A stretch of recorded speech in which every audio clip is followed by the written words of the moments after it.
कहीं सुना था कि कविता शब्दों में नहीं होती। कविता सुनने के बाद जो एक खामोशी होती है, कविता वहां होती है। अदम गौंडवी जी की ये कविता पढ़कर मुझे इस बात का मतलब समझ आया। जब पहली बार ये कविता पढ़ी थी तो अंदर कुछ टूट सा गया था। बहुत देर खामोश रहने के बाद भी मेरे पास कोई शब्द नहीं थे। आइए सुनते हैं अदम गौंडवी जी की कविता, मैं चमारों की गली तक ले चलूंगा आपको। आइए महसूस करिए जिंदगी के ताप को, मैं चमारों की गली तक ले चलूंगा आपको। जिस गली में भुखमरी की यातना से ऊब कर मर गई फुलिया बेचारी एक कुएं में डूब कर। है सधी सिर पर बिनौली कंडियों की टोकरी, आ रही है सामने से हर कुआ की छोकरी। चल रही है छंद के आयाम को देती दिशा, मैं इसे कहता हूँ सरजू पार की मोनालिसा। कैसी ये भयभीत है हिरनी सी घबराई हुई, लग रही है जैसे कली बेला की कुंभलाई हुई। कल को ये वाचाल थी पर आज कैसी मौन है, जानते हो इसकी खामोशी का कारण कौन है। थे यही सावन के दिन हरखू गया था हाट को, सो रही बूढ़ी उसारे में बिछाए खाट को। डूबती सूरज की किरणें खेलती थीं रेत से, घास का गट्ठर लिए वो आ रही थी खेत से। आ रही थी वो चली खोई हुई जज्बात में, क्या पता उसको कि कोई भेड़िया है घात में। होनी से बेखबर कृष्णा बेखबर राहों में थी, मोड़ पर घूमी तो देखा अजनबी बाहों में थी।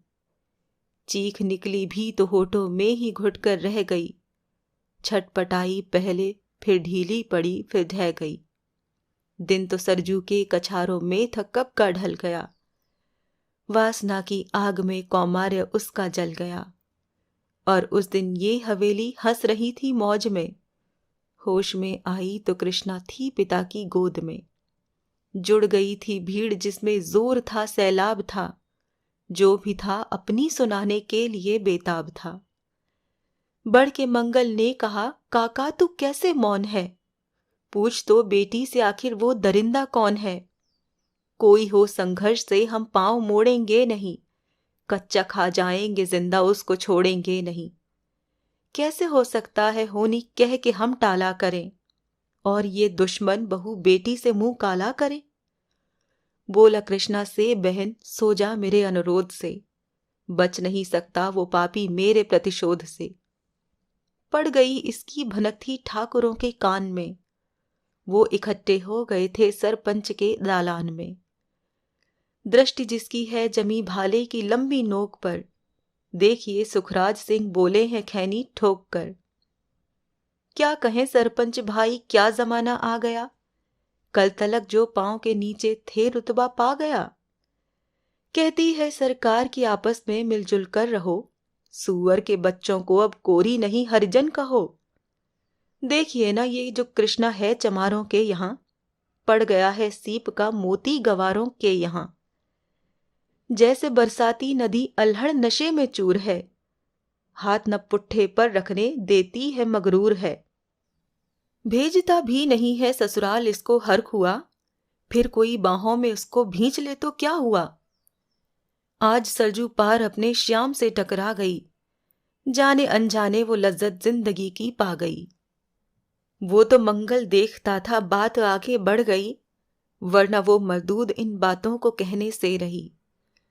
जानते हैं आप मंगल एक ही मक्कार है, हर खू उसकी शह पे थाने जाने को तैयार है। कल सुबह गर्दन अगर नपती है बेटे बाप की, गांव की गलियों में क्या इज्जत रहेगी आपकी। बात का लहजा था ऐसा ताव सबको आ गया, हाथ मूछों पर गए माहौल भी सन्ना गया। क्षणिक आवेश जिसमें हर युवा तैमूर था, हाँ मगर होनी को तो कुछ और ही मंजूर था।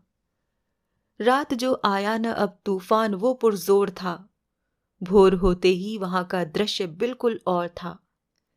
सिर पे टोपी बेंत की लाठी संभाले हाथ में, 1 दर्जन थे सिपाही ठाकुरों के साथ में। घेर कर बस्ती कहा हल्के के थानेदार ने, जिसका मंगल नाम हो वो व्यक्ति आए सामने। निकला मंगल झोंपड़ी का पल्ला थोड़ा खोलकर। एक सिपाही ने तभी लाठी चलाई दौड़कर। गिर पड़ा मंगल तो माथा बूट से टकरा गया। सुन पड़ा फिर वो, माल वो चोरी का तूने क्या किया?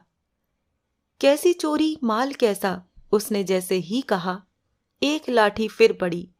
बस होश फिर जाता रहा। होश खोकर वो पड़ा था झोंपड़ी के द्वार पर।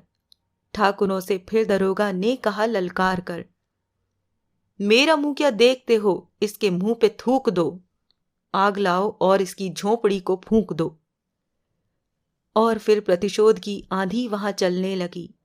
बेसहारा निर्बलों की झोंपड़ी जलने लगी।